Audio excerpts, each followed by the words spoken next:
Welcome to the Horse Talk Show. You never heard of a talking horse? With your host, Louisa Barton.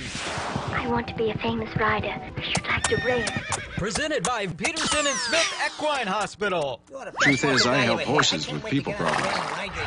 Now here's the Brit on the bit, Louisa Barton. Yeah, baby. Yeah. The Larson family has been farming hay in Idaho for generations with a mission to always provide high-quality hay products at a fair and reasonable price. Larson Hay loves to meet new customers while always honoring the ones they already have. Find Larson Hay on the web at larsonhay.com, like them on Facebook, and definitely visit one of their locations. Larson Hay, Idaho's finest alfalfa, and our television broadcast sponsor.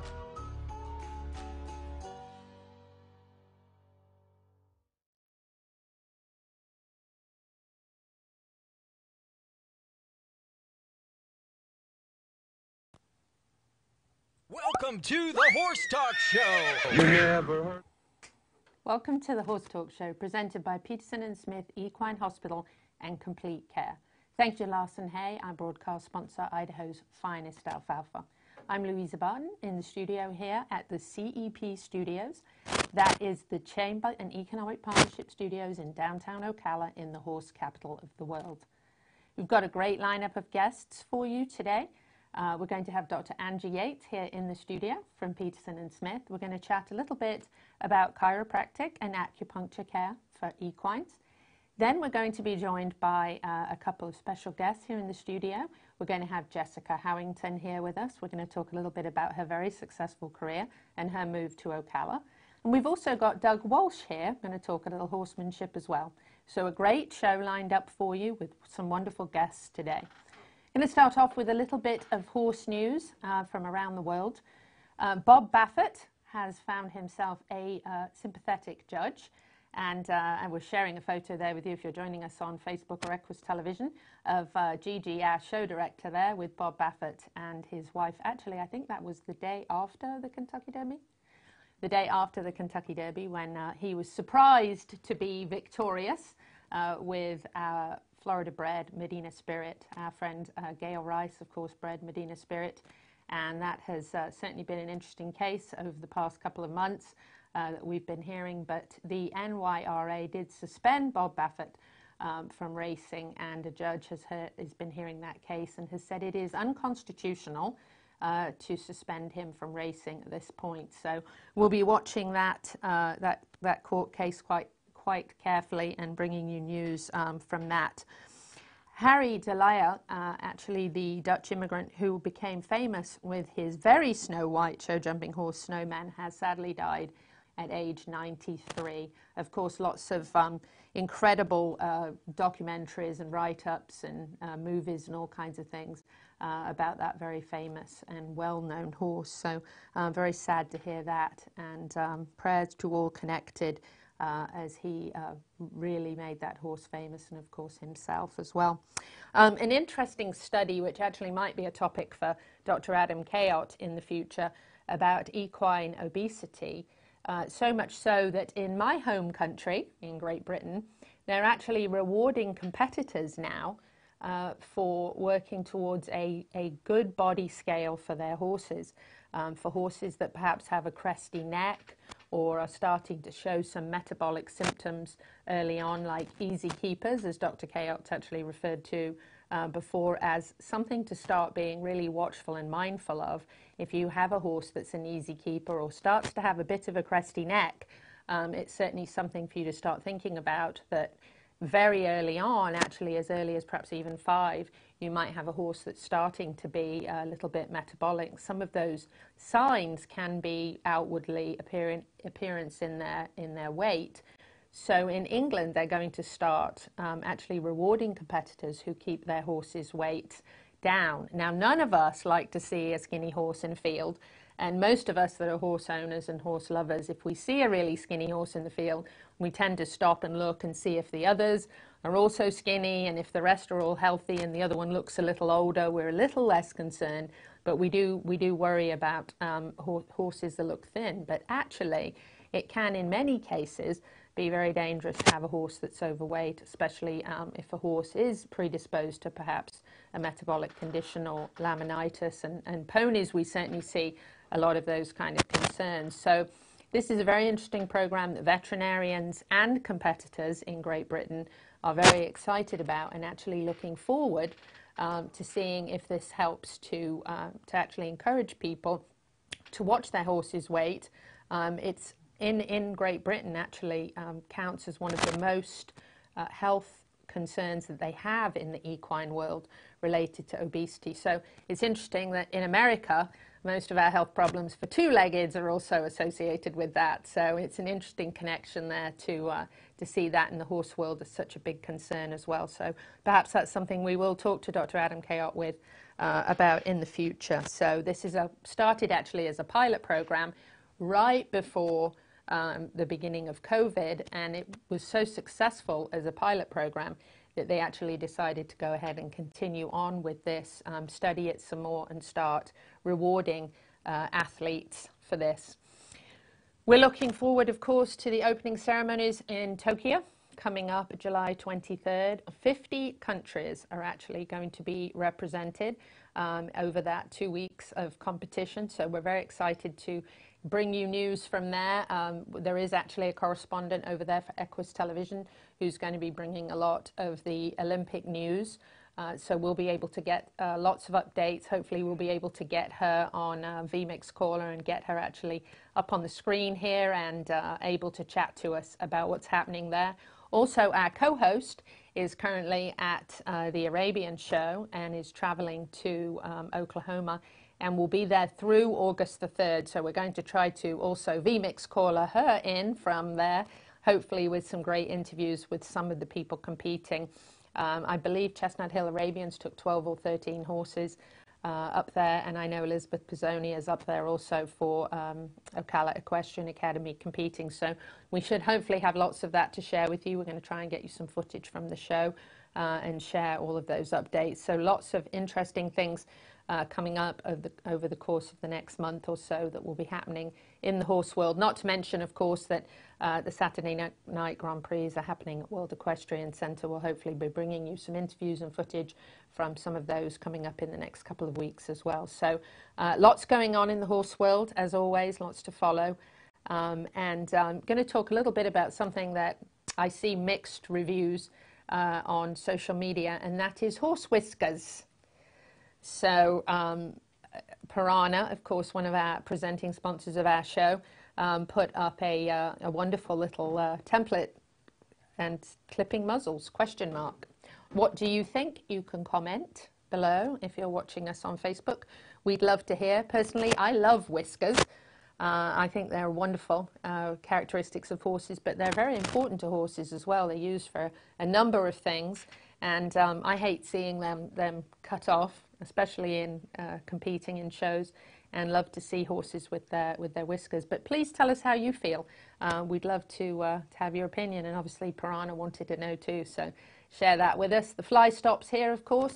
Piranha fly spray systems in your barns at this time of year are an absolute no-brainer, and of course we all need fly spray at this time of year. I don't know about you, but I'm spraying mine all the time, trying to keep the flies off this weather. So we love our Piranha products. We're actually going to share some Piranha products to try for our guests this evening that are going to be on the show. And very excited to talk a little bit about chiropractic and acupuncture, something I've actually experienced with horses, very successful years and years now back before I moved to the horse capital. I lived down south, and there weren't a whole lot of options, veterinarians. There was Dr. Van Rokel down there that did a lot of equine, but I actually had to travel to Dade City with one of my mum's horses to actually get acupuncture for heaves. And it was very successful, and the horse was much older, and he actually stopped heaving altogether. So yes, it is a very successful treatment. I'm very excited to talk to Dr. Angie Yates coming up after this break. Stay with us on the Horse Talk Show. We'll be right back.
This show is brought to you in part by DAC Vitamins and Minerals of Florida. All horses need a solid immune system, excellent joint support, a healthy gut, and DAC has all the vitamins and minerals they need with the NASC stamp of approval. So like them on Facebook now, or go to feeddac.com. DAC, it makes a world of difference. Hi, this is Hall of Fame jockey Mike Smith. You're listening to the Horse Talk Show. Back on the second segment of the Horse Talk Show, presented by Peterson Smith Equine Hospital and Complete Care. I'm Louisa Barton in the studios at the CEP in downtown Ocala in the horse capital of the world. I have got Dr. Angie Yates here with me from Peterson Smith Equine Hospital and Complete Care. And we're going to talk a little bit about a topic that I am very, very interested in, and something I was absolutely thrilled when I met her to find out that Peterson and Smith were now offering. So working with Dr. Angie Yates, I'm really looking forward to talking to you about this. It's a topic I'm really interested in. First of all, tell us a little background about you, Dr. Yates. So this is actually my second time in Ocala because I was a hospital intern at Peterson Smith from 2008 to 2009. So following that internship, I moved back to where I'm from originally in Indiana, started my own practice, and so had my own practice for 12 years. And then immediately after leaving Ocala the first time was certified in acupuncture that first year, chiropractic the second year, and then did also the rehabilitation certification from the University of Tennessee following that. So certified in all three and had primarily a sports medicine practice in Indiana. And so I came down to show at the World Equestrian Center in January, went into the clinic, the rest is history. So I started full-time again March the 15th. Wow, well, welcome back. Thank you. I was delighted to meet you. I can't remember what event I met you at, but I was introduced to you, and I was absolutely delighted just to know that those services were going to be something that was going to really be able to be promoted, because as I mentioned in the prior segment, I've actually had experience with that. Had an older horse that belonged to my mum, and actually brought him up to a vet in Dade City years and years and years back, probably, gosh, 20 years ago. And the results with his heaves were incredible. And I think he went for about maybe 4 or 5 months. He went a couple times a month, and it was so effective. And he didn't heave for the rest of his life and lived to be 32, I think. So I've actually seen the results of that. But let's switch up and just go over to the chiropractic part, and let's talk a little bit about, I've actually also had chiropractic work done on my horses, and that's also very effective. Talk a little bit about some of the benefits, and maybe first start with kind of how you examine a horse to decide what are the first steps that you need to take. Sure. So actually one of the first steps in examining a horse in their chiropractic exam is actually their acupuncture exam. So there is a way using the acupuncture points, especially along the top line of the horse, to look for muscle soreness. There are certain acupuncture points that correspond to different parts of the body. For instance, there is a group of points that corresponds to the stifle, a group of points that corresponds to the hock, to the front feet. So once you know those groupings of points, if a horse is particularly sensitive at any of those points or groups of points, you can start thinking, okay, maybe I need to look at this area of the body a little closer. And so I'm looking for sore muscles, I'm looking for any type of part of the spine that's restricted, because the main goal for chiropractic is movement. So if I'm finding a place on the horse that's stuck and not moving well, then that's what I'm looking to fix. And so I always start with my acupuncture diagnostic exam, and at the same time motioning the spine, feeling if there are any restrictions. And then I try to correspond and correlate that within my normal lameness exam. And so those things are done standing, then I will watch the horse move, make sure there's no true lameness that we're seeing. Because if a horse is truly head bobbing lame, those two modalities won't fix that. They will get rid of the muscle soreness and the restrictions once you fix the primary lameness, but there's no way to truly fix, say, coffin joint arthritis with acupuncture and chiropractic. You can help reduce the pain, and you can help treat the muscles once you fix the coffin joint, but it's important whenever we're using those modalities to make sure that we're truly fixing the root of the problem. So that's how I start going about it. And one of the things that drew me to those modalities was when I was back in vet school, they really weren't mainstream yet. And so that's right. Yeah. I mean, it really hasn't been that long. And so when we were in school, if it was above the elbows or above the stifle, they just said, well, just give it some bute and lock it in a stall. And I never, as a rider myself, I never felt like that was legitimate or helpful. And so going through those 2 certifications really changes the way that you look at a lame horse, because there is so much lameness that we see with the axial skeleton, the neck, the back, the pelvis, that if we treat that, a lot of times my horses that are in my program consistently, they don't need to be injected nearly as much as maybe some other horses.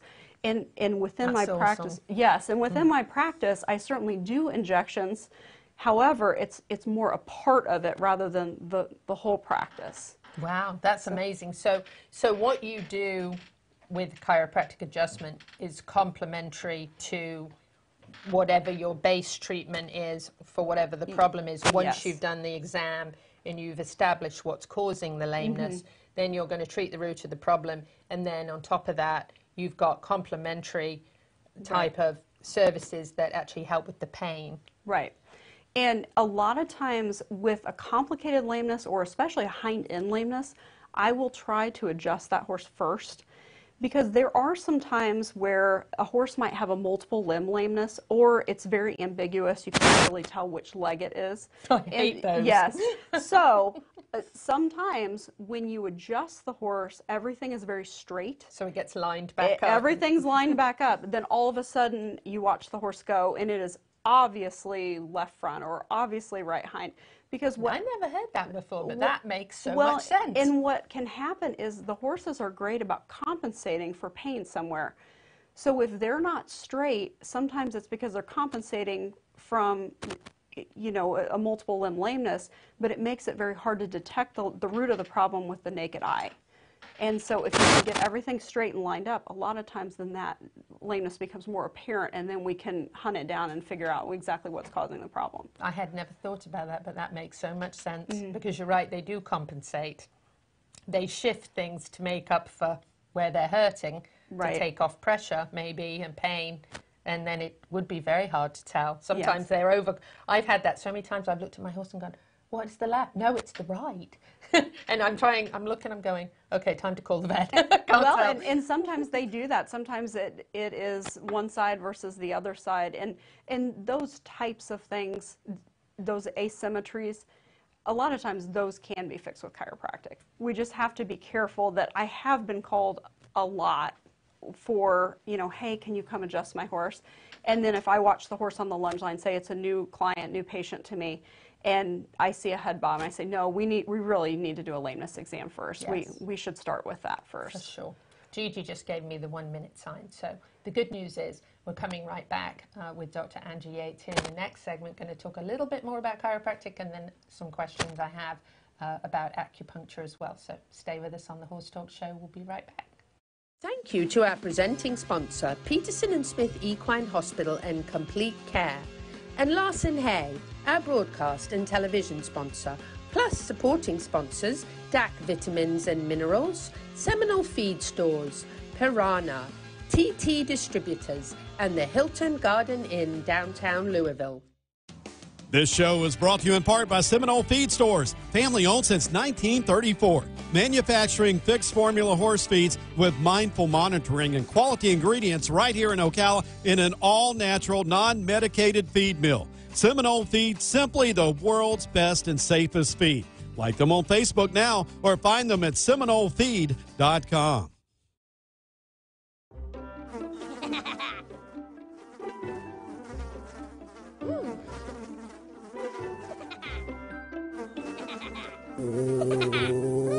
Horses.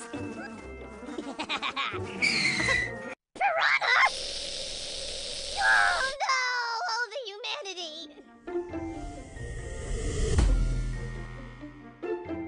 Oh, piranha.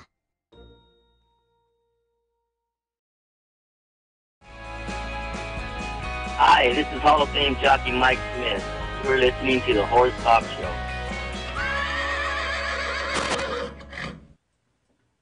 Back on the Horse Talk Show, presented by Peterson Smith Equine Hospital and Complete Care. Thank you very much to Larson Hay, our broadcast sponsor, Idaho's finest alfalfa. Louisa Barton here in the studio, the CEP, downtown Ocala, in the horse capital of the world. Thank you to Chamber and Economic Partnership. We love a partnership with them here, having the studios, bringing you all the local news and far beyond from the horse world. Here with Dr. Angie Yates, we've been chatting a little bit about chiropractic and acupuncture. I'm a big fan of both. I've had great experience and results with both, with veterinarians that have treated my horses. Dr. Yates, you said something in the last segment that interested me, and I want to just touch on that. You said you're a rider. Yes. So not all veterinarians are also riders. Not everybody. No. What discipline do you ride in? I've actually done quite a few. So I started out in quarter horses because that's what my parents do. So my parents have bred and shown quarter horses since before I was born. So I spent up until college in the Western disciplines, and then switched to the English disciplines about 18. So wow. I started in the hunters and equitation, then went to eventing, and then started doing just the jumpers. So have done some dressage in there as well. Wow. So a bit of everything. A bit of everything, but I have jumpers now. Really? Yes. So yes. You've competed at World Equestrian Yes. Center? Yes. Oh, wonderful. Yes. So actually that gives you a little bit of an edge on other people, because obviously you have a really good knowledge of like tack fitting and yes. how saddles can actually be the cause of some chiropractic issues. And that was actually a huge portion of the chiropractic course, was saddle fitting. So important. It really we is. We had no idea back in the day. You know, we were like, here's our saddle. It's going on this fat pony. Now it's going on this thoroughbred. Now it's going on. We yes. didn't know. Yes. You know, but it's so important. It's the whole know better to do better. Yes. But yes, it was. We spent probably at least a month in the chiropractic course going over saddle fits. So wow. I really and I incorporate that a lot in my chiropractic exam. There are parts of the horse, especially the withers and just behind the withers, if I'm seeing that be sore consistently, now not necessarily the first time, but consistently sore, then I really start looking at tack. And so I can fit English saddles, Western saddles. I've been known to ride horses during lameness exams if I can't see it. Wow.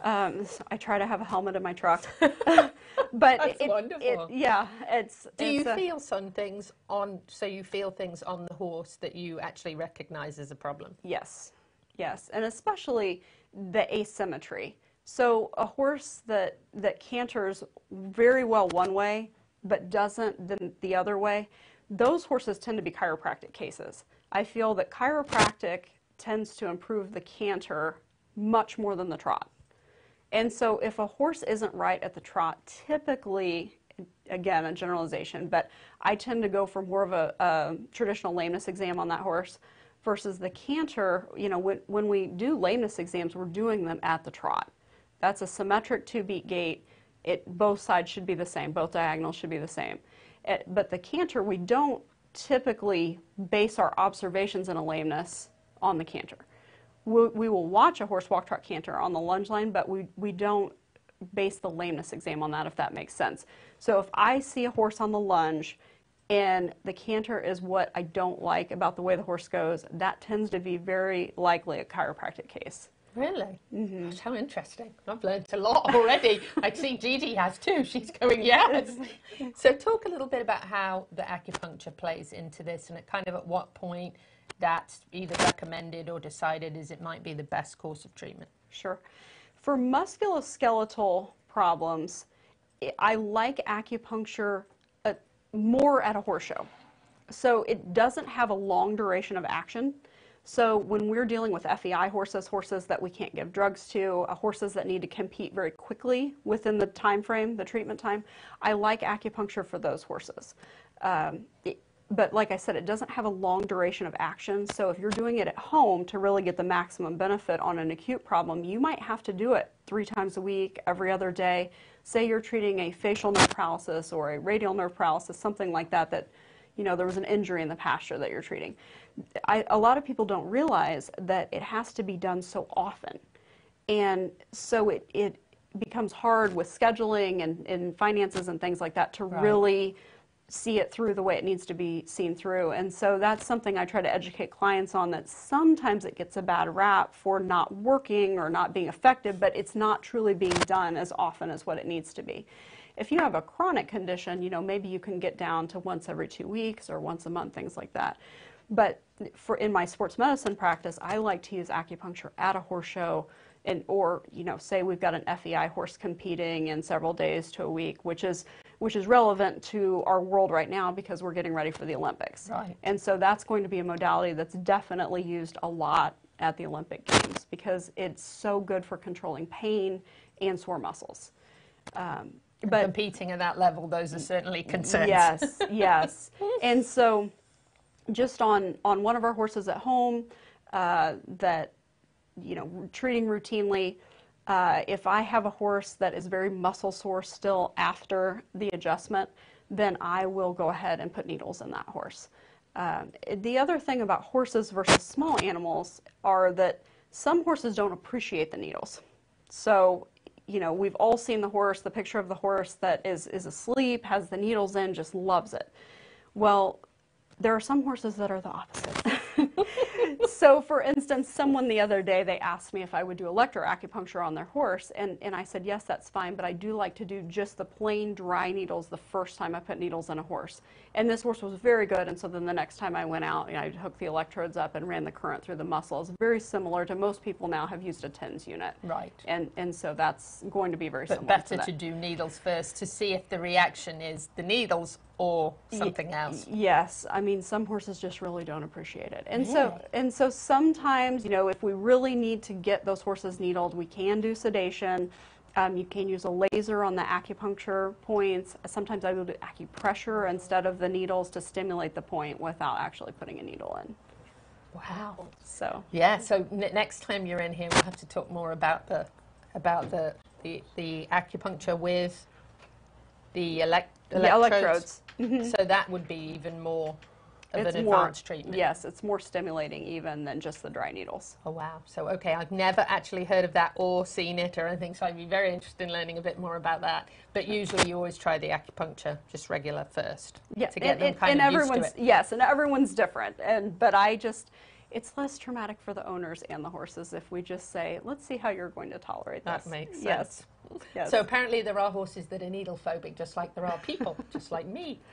Dr. Yates, we're, believe it or not, at the end of that second segment. Wow, that flew by. I hope she'll come back and be with us again. That was certainly very informative. Thank you so much. Thank you for having me. We love having you here, and having these additional options are fantastic. So Peterson Smith Equine Hospital and Complete Care, 352-237-6151. You can like them on their social media sites and find them on the internet. I'm Louisa Barton. We'll be back with the second half of the Horse Talk Show coming up. Stay with us. Equestrians, it's time to take care of yourself as well as you do your horse. So get down to Pulse Center of Ocala. The PEMF wave is safe, and it's a therapy that charges your cells and allows them to function at their fullest capacity, so you heal much faster. Check them out at pulsecenterfl.com now and tell them you heard about it on the Horse Talk Show for a free demo. Nirvana, Ocala's premier medical spa, is leading the way in great skin with all the newest in treatment options, offering prejuvenation for younger clients and rejuvenation for all ages. Nirvana knows you want to look your very best, but we've all seen people with the telltale signs of too much work. We want you to look like you, just better, brighter and younger, with all the newest and best in technology and all in the most beautiful surroundings. Like Nirvana Medical Spa on Facebook and find them on the web at nirvanamedicalspa.com. Become a better, brighter and younger you. World-class equine rehab promoting faster recovery is available at the Equine Performance Centre Ocala. Hyperbaric oxygen therapy, an underwater treadmill, a saltwater spa, an aquapacer, MagnaWave, a vibration plate, swimming pool, massage and laser therapies. With post-surgical care, memberships, packages and BOGOs. EPC delivers a rejuvenated horse through proven and innovative rehab. Like Equine Performance Centre now on Facebook and find them on the web at epcrehab.com. This hour of the Horse Talk Show is presented by Palm Chevrolet in Ocala, where the entire team is committed to making your experience in sales and services hassle-free and easier than ever, with no games or gimmicks. Come in and visit on Southwest College Road or online at palmchevrolet.com. A second-to-none experience with all the amenities. Palm Chevy. Find new roads. Welcome back to the Horse Talk Show. You never heard of a talking horse? Well, listen to this. With your host, Louisa Barton. What does it feel like to be in love with a horse? Presented by Palm Chevrolet, your hometown Chevy experience. Back in the saddle again. Now, here's your pretty Louisa Barton. You're fab. You're switched on. You're a bit of all right. Yes. Yeah, baby. Yeah.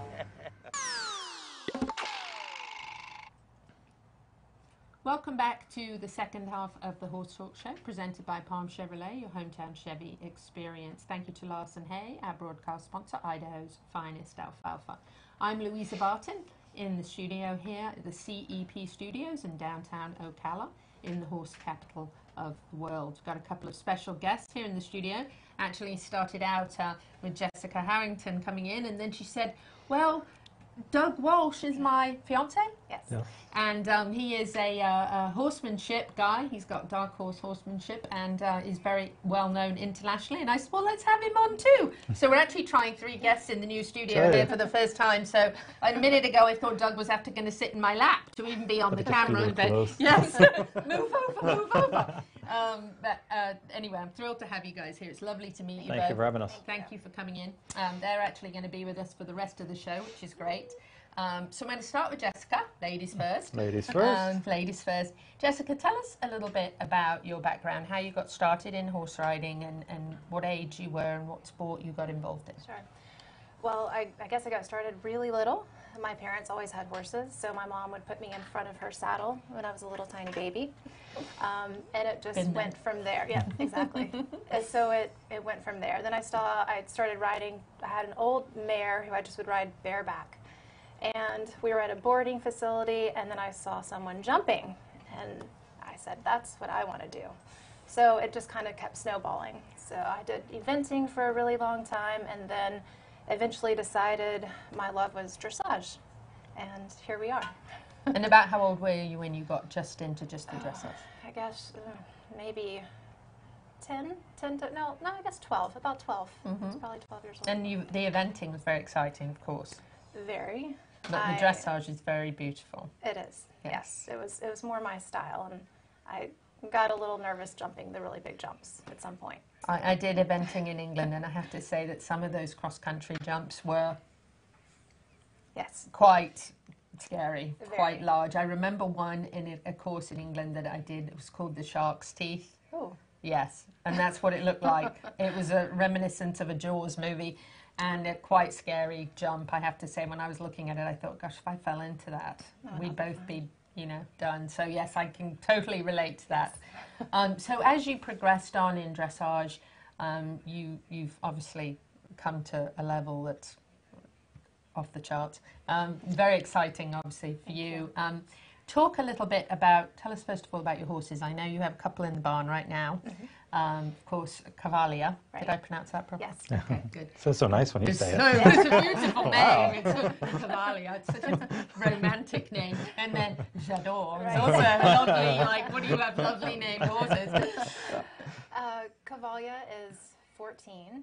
I got her a little over a year ago. It was kind of love at first sight. Mm-hmm. She was, chestnut mare, by the way. Yes. I knew the moment I sat on her that I was probably going to take her home. She hasn't been easy, and we've definitely had some bumps in the road, but it's all about the process, and we're getting there. We've done pretty well this past year. I'd say. It was both of our first seasons ever doing Grand Prix. Cavalia did not even really have much show experience either. So it's been an experience, to say the least. Who is that? Oh, that's legs. That's legs. Very appropriate. That is our first foal on this farm. He's what, 3 weeks old in that picture? Yeah, about 3 weeks. So this is your first foal at Crown View, yes, which you just moved to, which I'm going to ask you about next. Yes. But and there's Jador. Jador is a ham. Gorgeous. He makes funny faces, and he likes his tongue to be scratched, and he's fun. I love horses like that. Yeah. I very sadly recently lost my horse, and he was 35, and it broke my heart. He'd been with me since I was a kid, 29 years. Wow. Yeah, and my entire adult life, I don't even know what to do yet. And when you were just talking about like the things that they do, he was very terrible for horsemanship, guys. Going to say you did what? So we had a deal where every time we rode, he always had. When I first got him, he had terrible itchy skin. He'd have an itchy face and everything. I finally got it managed after it took me a while, but I got it managed.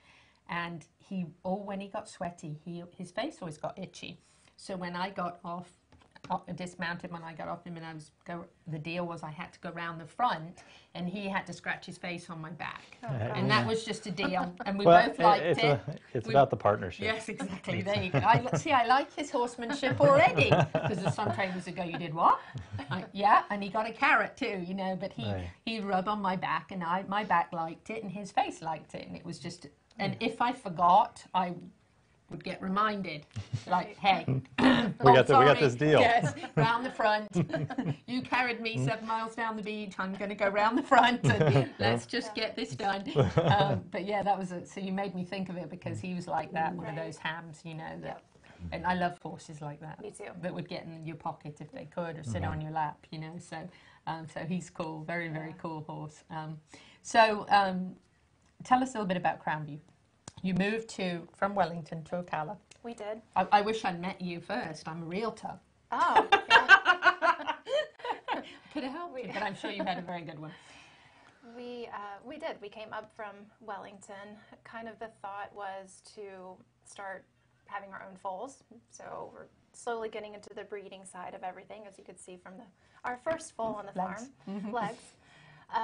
So that we really just needed more space, more pasture, more grass for the horses. I mean, down in Wellington, it's hard to come by. You're a bit landlocked, yes. It's hard to get a large farm there. Here we've got acres and acres and acres of green, right? Yeah, it's so nice. Right.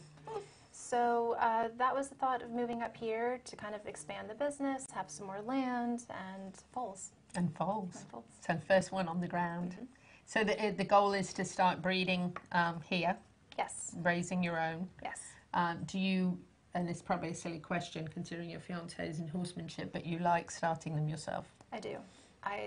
The majority of my experience when I was younger was actually buying young horses and backing them myself and training them when they were 2nd, 3rd level. So I love being able to kind of have a clean slate and mold it how it kind of fits you. And I love doing that. It's fun having a horse that you can sit on that's already Grand Prix, too. I'm not going to say it's not. I was going to say, there's got to be a big difference for you between making them yourself and them coming made. And actually, we'll talk about this with Doug a little bit in the next segment about horsemanship. But because that's interesting, sometimes you can get a horse that's made, but maybe not made correctly. Exactly. And so sometimes fixing those things can be more difficult. Yes. We are going to go to break. We're going to come back and chat a bit more to Doug, and then we've got a few more questions for Jessica. Stay with us on the Horse Talk Show. We'll be right back. Thank you to our presenting sponsor, Peterson Smith Equine Hospital and Complete Care, and Larson Hay, our broadcast and television sponsor, plus supporting sponsors, DAC Vitamins and Minerals, Seminole Feed Stores, Piranha, TT Distributors, and the Hilton Garden Inn, downtown Louisville. This hour of the Horse Talk Show is presented by Palm Chevrolet in Ocala, where the entire team is committed to making your experience in sales and services hassle-free and easier than ever, with no games or gimmicks. Come in and visit on Southwest College Road or online at palmchevrolet.com. A second-to-none experience with all the amenities.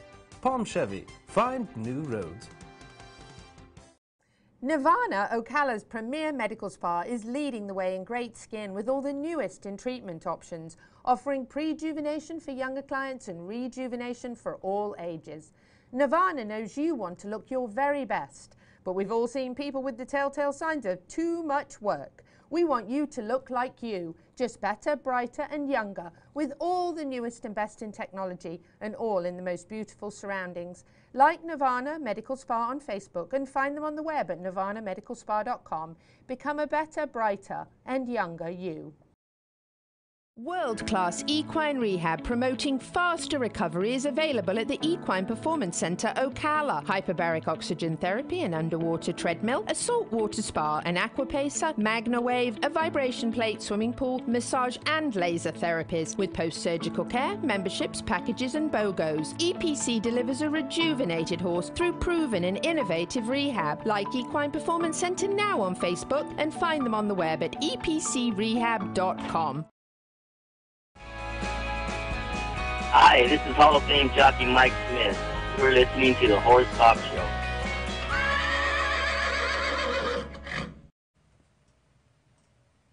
Back on the Horse Talk Show, presented by Palm Chevrolet, your hometown Chevy experience. Thank you to Larson Hay, our broadcast sponsor, Idaho's finest alfalfa. I'm Louisa Barton in the studio. A couple of special guests this week. I've got Jessica Howington here and also Doug Walsh, her fiance. We've been talking a little bit about Crown View and the move to Ocala. Very excited they're going to be here and now having a breeding operation as well as a riding operation. It's very exciting. We're going to talk a little bit to Doug in a minute about some horsemanship. He has some great videos online and subscriptions as well. So we're going to talk a little bit about that. But I want to talk a little bit to Jessica about what's going on in her life. You're a nurse, right?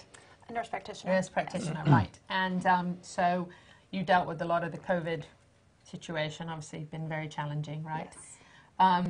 You're still in that career as well as managing the farm?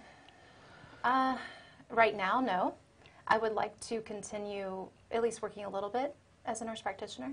I was working in hospice and palliative care for, gosh, almost 12 years. Wow. So I do miss it a little bit. So I am considering working an hour or two a week if I can somewhere.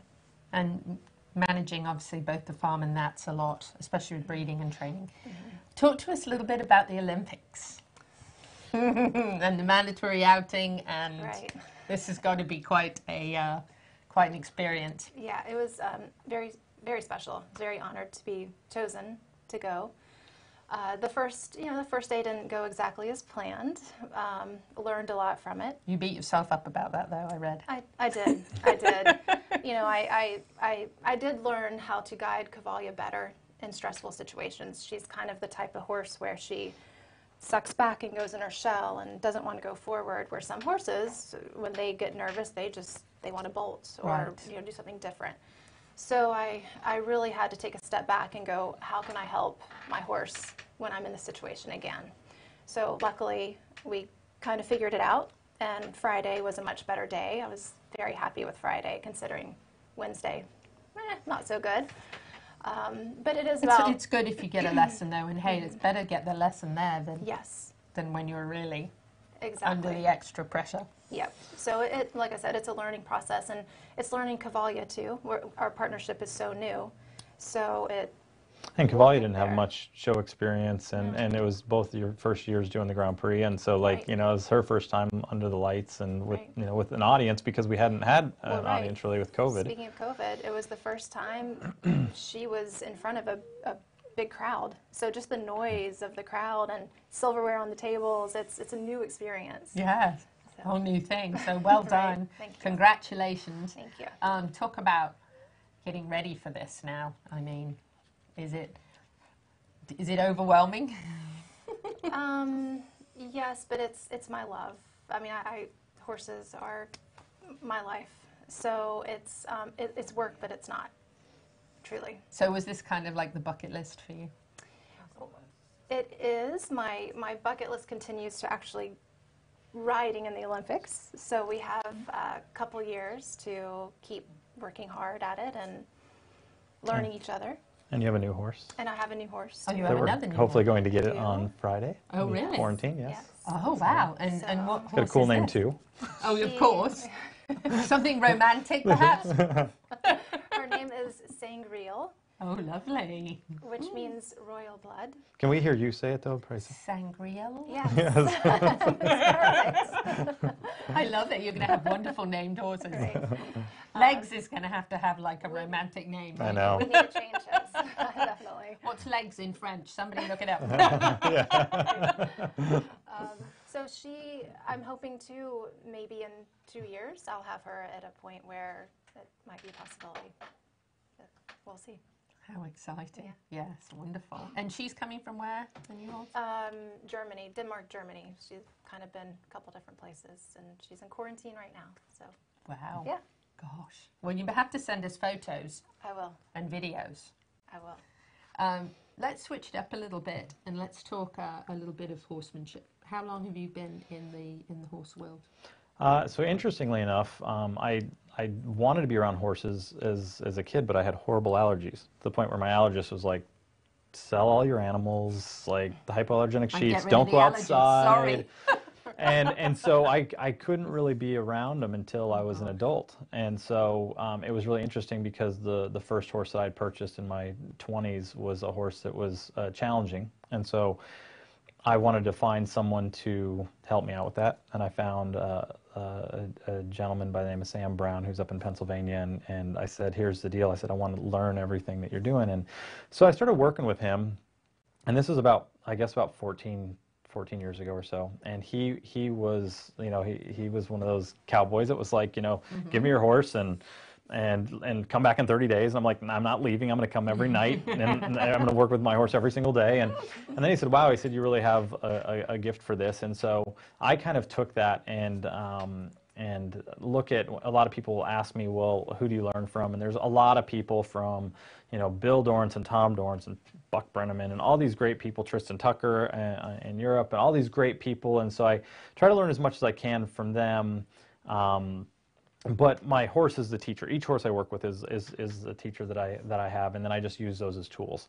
And so it's been a great experience for me because I work with a lot of, you know, like say misunderstood horses, right? And I'm a little bit different in the sense of I work really a lot with the energy of horses. You know, they live off of energy as a prey animal. And so when you bring up comments like, you know, yeah, my horse scratches my back, and it's funny because my horses doesn't have a fancy name. He fits his name very good. His name is Dauntless, right? And he was a horse that actually was a client of mine. And what breed is he? He's a warm blood, and he was a dressage horse, and yeah, he was a very dangerous horse, rearing, running off with people on him, bucking, putting people in the hospital, and he had a great owner, and she was trying to do right by him, but he was a smart horse, just a very slow learner. And so he was asked to do too much too soon. He couldn't handle it. And so, you know, when we talk about the energy with them and what we do with them, it truly is a partnership. I always say to people that it's a privilege for us to have a partnership with our horse, not a right through dictatorship.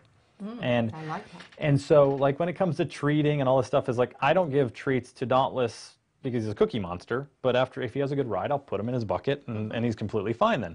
So I also know that every time I take his bridle off, that he has to scratch his face on his leg. Hey, you know what? If that makes him happy, sure. You know, he's not. I'll do it in the middle of the field. I'll do it anywhere. If it makes him happy, then he does it for 30 seconds, and we're happy with that. So it's really about finding that partnership to be a good leader, but that's like a compassionate leader, right? Not a forceful leader, because we don't. We want our horse to follow us around. Right. I always tell people, it doesn't matter. If you want to know if you have a good partnership with your horse and if they respect you, is take the lead line off, take the halter off, and see if they're going to follow you everywhere you go. Well, that's a good sign, because my Mustang won't leave me alone. Oh, that's a great sign then. We got to go to break, but we're coming right back with these guys, and we got one last segment. We're going to chat. Maybe we've even got a funny story or two to share, so stay with us on the Horse Talk Show. Thank you to our presenting sponsor, Palm Chevrolet, and our broadcast and television sponsor, Larson Hay, and also to our supporting sponsors, EquiSafe, Nirvana Medical Spa, Showcase Properties of Central Florida, the Equine Performance and Innovative Center, and Summit Joint Performance. This show was brought to you in part by TT Distributors, dedicated to bringing their customers the largest selection of quality horse supplements, products, and farrier supplies in Florida at affordable prices. Also online at ttdistributors.com. The Larson family has been farming hay in Idaho for generations with a mission to always provide high-quality hay products at a fair and reasonable price. Larson Hay loves to meet new customers while always honoring the ones they already have. Find Larson Hay on the web at larsonhay.com, like them on Facebook, and definitely visit one of their locations. Larson Hay, Idaho's finest alfalfa, and our television broadcast sponsor.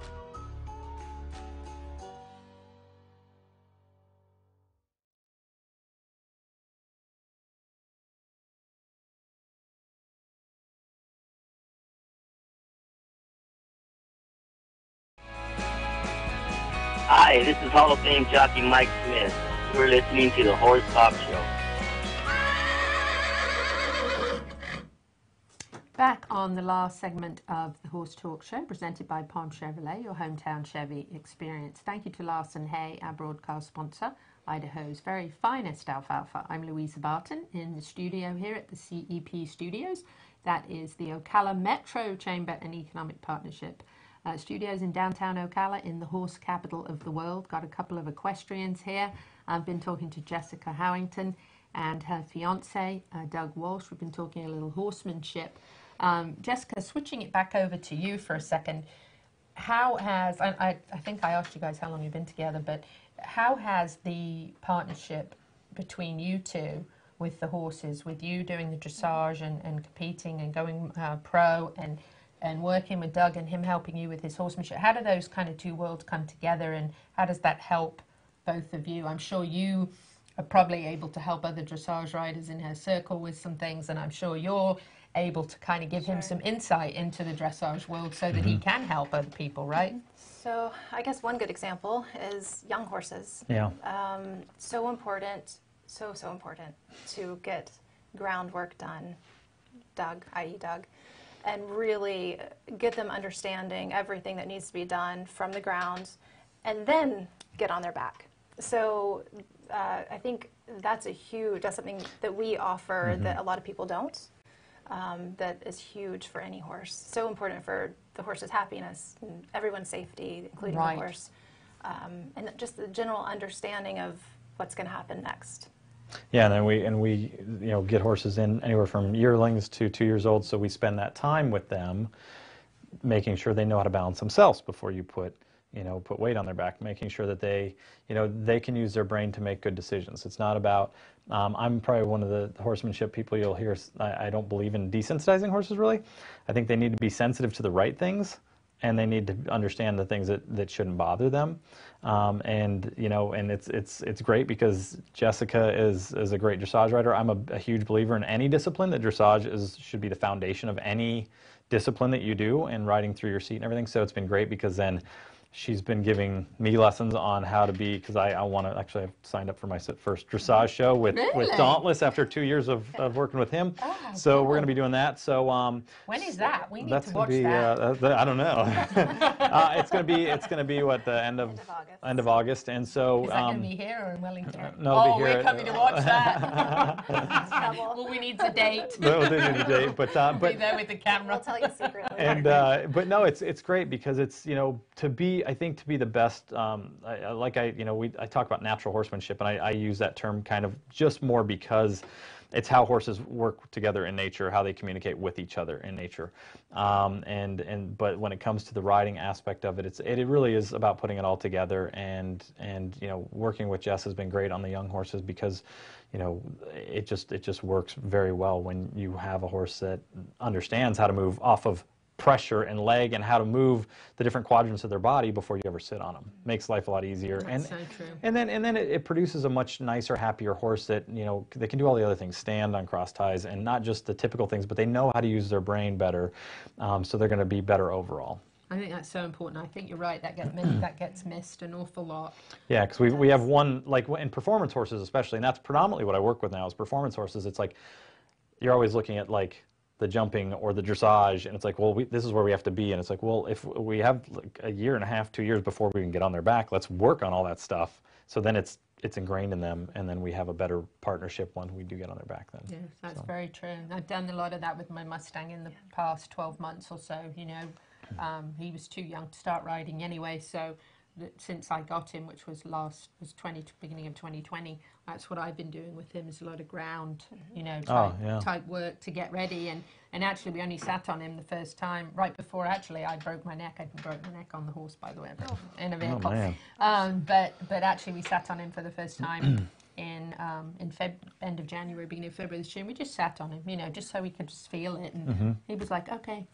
Yeah. Right. Well, when they understand how to actually use their own body, you know, I mean, I always tell people, think about if you have a child, you know, if you're 150 pounds and you have a 15-year-old or 15-pound child on your shoulders and they lean forward or do something, you're going to feel that. Yes. So we often don't think that when we're on a horse's back that, you know, if we move, that's going to throw them off balance, especially if they're a young horse. That's another reason why it's so important to, you know, be balanced when you get on them and do the things that we try to do. So, that's very and I've got a great teacher. So she's an amazing teacher, an amazing rider, and it's I might be biased saying this, but it's just lovely to watch Jess ride because she just communicates.